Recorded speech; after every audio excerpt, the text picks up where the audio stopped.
Hey friends, if you encounter this issue where the task manager is blank and not showing processes in Windows 11, then please watch this video. I will guide you through the resolution.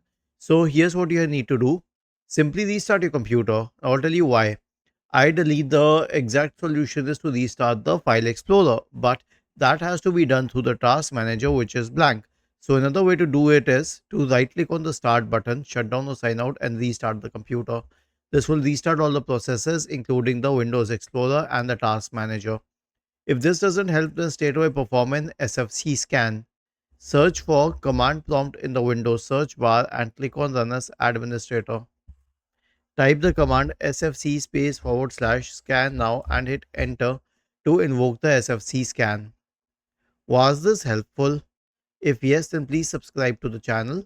If not, then let us know in the comment section of the video on how we could help you further.